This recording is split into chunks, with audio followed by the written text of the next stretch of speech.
Welcome to the Airbnb Roadmap, the podcast designed to navigate you through the entire journey of short-term rental success, whether you're just starting out or ready to take your hosting game to the next level. My husband and I became super hosts within just months of launching our first Airbnb and have proudly kept that title ever since.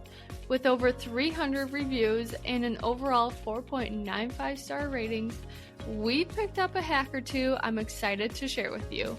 In each episode, I break down the strategies, insights, and industry secrets that set profitable short-term rentals apart.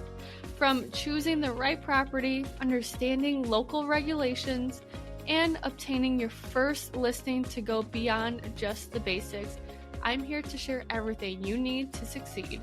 So, if you're ready to map out your path to Airbnb success and unlock the full potential of short-term rentals, join me on the Airbnb Roadmap. Your journey starts here. Hey everyone, I'm Brittany Wenninger, and today we are going to go over if short-term rentals are passive or not.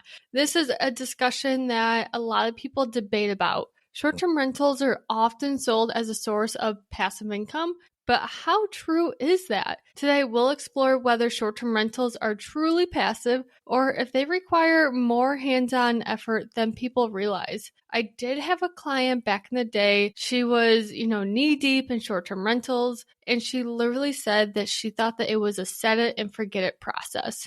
Well, spoiler alert, it wasn't. Now, there are different types of ways that you can run your short-term rental to make it more passive. But long story short, if you are comparing short-term rentals to a long-term rental, long-term is much more passive than short-term. Also, mid-term rentals is also a lot more passive than short-term. If you are someone that just wants to set it and forget it, this might not be your avenue. And we will actually discuss ways that this possibly could be your avenue if you're like, wow, I really want a short-term rental. Now, other ways that you could have passive income is obviously partner up with someone that does want to do all the hands-on work. So if you're someone that just has capital and you're like, oh, I gotta get rid of this money, I need to invest it into something, go find that go-getter and partner up with them because they probably don't mind doing all of the work. And then that way it's a lot more passive for you. So before we really get into this episode, let's just define the word passive. Passive is income that requires little to no ongoing efforts after the initial setup. So think about like stocks or buying into a program and you just, get the rewards once you just bought into that program. So it literally, passive just means that like you are not spending any time, any effort. You literally just get a check in the mail that says like, hey, congratulations, like here's $50. That is passive. So there are 3 avenues that you can take when it comes to a short-term rental. You can either be highly involved, partially involved, or just have this be fully passive. So let's just kind of get into the highly involved short-term rental. This includes self-management. Self-managing is literally just how it sounds. You are literally doing everything. Your short-term rental is still on Airbnb, but you are connecting with the guests. You are connecting with the cleaner to make sure that they are in the property. You are sending the guests the code to get into the cabin. You are probably mowing the grass, shoveling the driveway. Like you are all hands on deck. Now, the good thing about this avenue is you do save a lot of money, but you are pretty much just making a second job for yourself. This avenue might be really good to take if you are just starting off and your short-term rental is, let's say, 30 minutes away from your primary residence. But if you have a very busy life, you have kids, you have a full-time job, you want to focus on your family or your friends or anything like that, this is a lot of work and could get really daunting after a while. Because remember, this is a long-term game. So this hopefully isn't just something that you want to do for a year. hopefully this is something that you are wanting to do for 5, 10, 15 years, and you need to plan for that. Now, the second avenue that I'm about to discuss is something that Clay and I are doing. Now, all of our properties are kind of in a different avenue, not gonna lie, because our strategy is we buy one property, we try to automate that, and then we get a second one, we're going to try to automate that one, and then the third, and then so on. Because if you automate every single property and try to make it fully passive right away, one, it costs money, and two, I realize that you don't really know that much about your property. So the second avenue is partially active. So this involves a lot of tools, resources, and automation. For our Airbnbs, we use a property software program, and this is literally like the hub of our business because we have the Vrbo calendar hooked up to the hub. That's pretty much what I call it nowadays, is the hub. We have the Airbnb calendar connected to the hub. So that way that Vrbo will actually talk to Airbnb, Airbnb will talk to Vrbo, and we make sure that there's no double bookings. That's another thing for the highly active avenue, is that if you don't have a property software management program, you might get double booked, and that is a huge ordeal. Because how awkward would that be if you show up to a property and you're like super excited to like spend the weekend with your girls, and then all of a sudden someone else is there and you're like, oh, okay, like what do we do now? Another thing that this property software management program does is it actually creates a code to our Slag lockbox. So on our front door, we have like a keyless entry system. You just put in the code and the hub will actually create that code for you and also send it to the guest. Because another really helpful tool is automating all of your messages. So the second that someone books on Airbnb or Vrbo or wherever it is, that guest will automatically get a message from quote unquote me saying, hey, thank you so much for booking. We cannot wait to host you. Blah, blah, blah, blah, blah, blah, blah. This gets sent to them right away. Now, the funny part with this is that a lot of our guests think that this is me. So in all of the comments, it's like, Brittany is so good at communicating. Well, funny thing is that most of the time, I don't really talk to these people unless that they have like a random question such as, what's your favorite restaurant? Or, hey, can I do this? Or where should I, go outside for a smoke? Like just like random stuff like that. So those messages I actually do reply to, and I try to get to them as fast as possible. Now, again, we are still in the partially active avenue right now. And the reason why we are in this avenue is because my husband still cuts the yard. And this is just for one of our properties. He still cuts the grass, and he will go up there for maintenance items.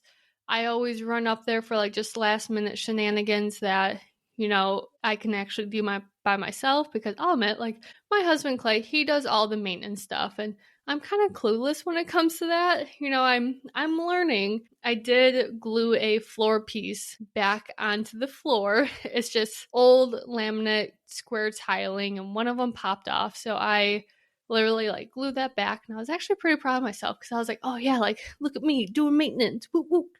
Anyways, so that's the part that we are not passive at yet. Now, when we have our baby, we will be making that more passive. We will probably, hire out someone cutting our grass.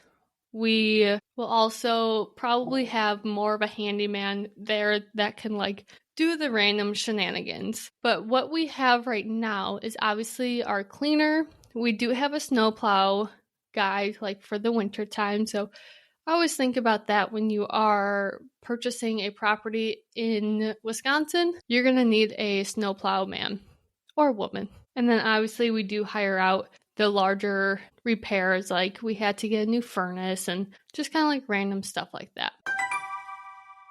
Are you knee deep in renovations for your Airbnb and need a boost to keep you going? Look no further. Aloha has you covered with a clean, delicious protein bar that fuels your day without weighing you down. My husband and I are huge fans. Aloha protein bars are our daily go-to, especially when we're busy with projects. Unlike those protein bars that are literally just like candy bars that leave you feeling sluggish, Aloha plant-based protein bars are made from simple organic ingredients you can trust. Each bar tastes incredible and keeps us energized and ready to tackle whatever the day throws at us, renovations included. And guess what? You can get 20% off your first purchase with the code the Airbnb Roadmap. That's 20% off feeling great and eating clean with Aloha protein bars.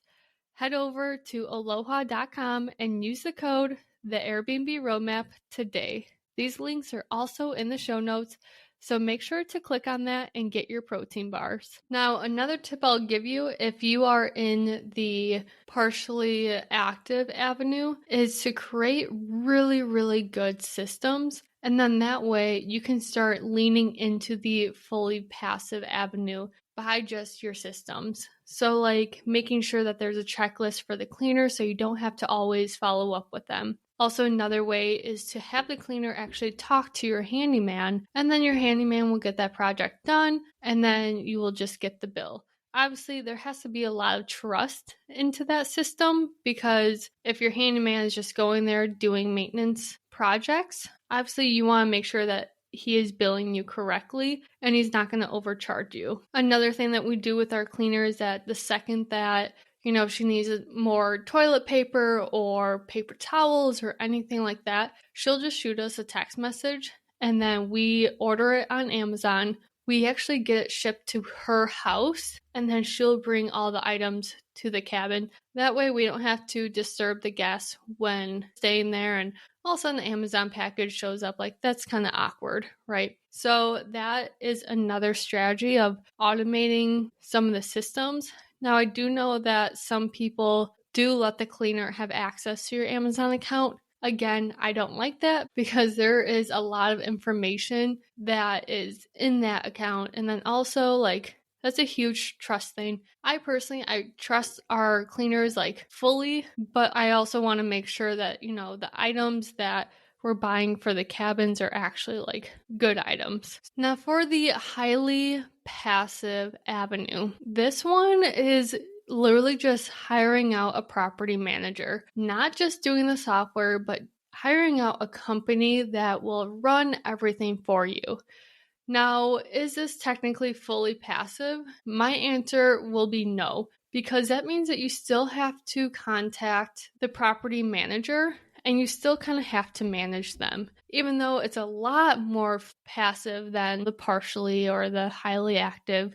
But you still have to make sure that your property is being run correctly. Now, one thing that I've noticed is that they don't care as much as you do about your property, and you are paying them anywhere between 10 to 25% of your revenue. So it's not a light amount. Like, this is a big expense that you'll be taking on. But overall, they will be looking at your property as just part of their job. So they're not going to really try to get as much money as they can overnight. Like for nightly bookings, they're not going to double check that the landscaping was done correctly. Like, their job is just to make sure that all of the guests are happy, your property is being taken care of. But I also feel like that you might be leaving a lot of money on the table if you go this route. Now, one property manager company that I will say does a pretty darn good job is called Evolve. Evolve is a nationwide company, and honestly, like, their website is really pretty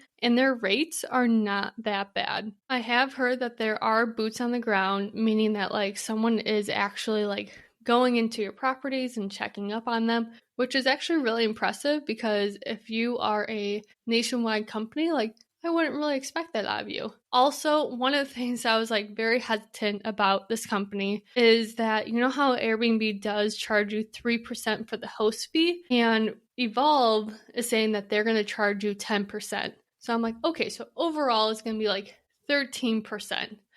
Well, Evolve actually eats that 3% cost. So that was actually a really cool perk that I learned about Evolve. Now, I don't actually use them because I think that the way that I have set up my short-term rentals, we actually made it pretty automated. The only thing that we do pretty much is Clay goes there for the maintenance. I also talk to the guests, but again, overall that takes about 30 minutes a week. Also, one of the things that Clay and I could easily hire out is definitely our bookkeeping. So when you do get a short-term rental, you want to keep track of all your spendings for your accountant, your CPA, because that will help you out a lot in the tax season. So just kind of keep that in mind, that that's another thing that you could definitely hire out. It's not needed, but if you want it to be more passive, that's another thing to think about. Now, some of the factors that you also need to consider when deciding if your property is going to be highly active, partly active, fully passive is the location of the property. So if you are literally in the middle of nowhere, Evolve might not take on your property because the boots on the ground won't be there.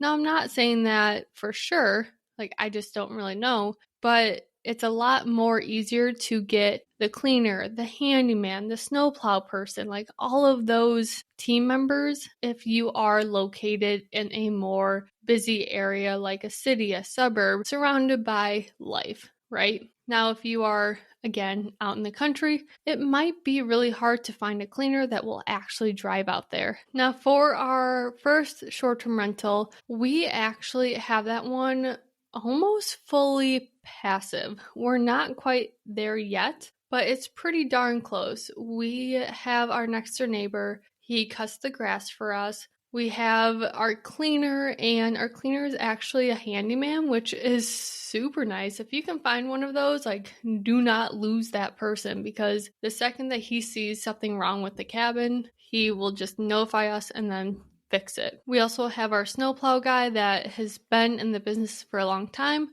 So he just kind of comes every single winter time. He does his thing. We get a check. We pay for it. And then other than that, we have a very, very good small but mighty team for that cabin.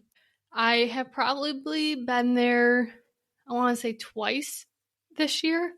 The very first time was taking out the AC units because that does not have AC. So we have little portable AC units in the cabin. And I literally just went there just to grab those. And then the second time was to rake the leaves. Again, we could have hired out someone to rake the leaves, but we actually enjoy going to that cabin, checking up on it. So we didn't really mind. But other than that, I literally just spent 2 days there out of 365 days. So not too shabby. After going through all the avenues, now it's your turn to decide which one you want to take. Obviously, the self-management is going to be a lot cheaper than the fully passive avenue. And then also you get to learn about your property.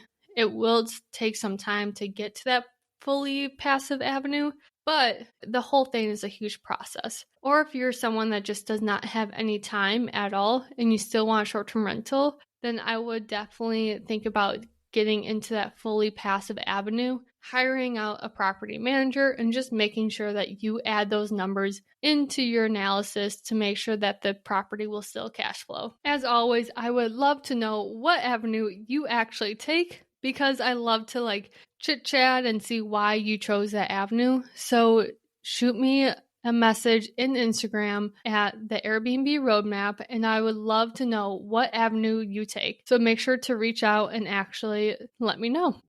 Thanks for joining me on another episode of the Airbnb Roadmap. If you're loving these episodes and want to keep the conversation going, be sure to subscribe, leave a review, and share this podcast with someone who's ready to dive into the world of short-term rentals. Got a question or topic you would love to hear about? Reach out. This podcast is all about growing and learning together. And don't forget to follow me on Instagram, the Airbnb Roadmap. Can't wait to see you there. Until next time, here's to turning your short-term rental dreams into thriving realities. I'll see you next time.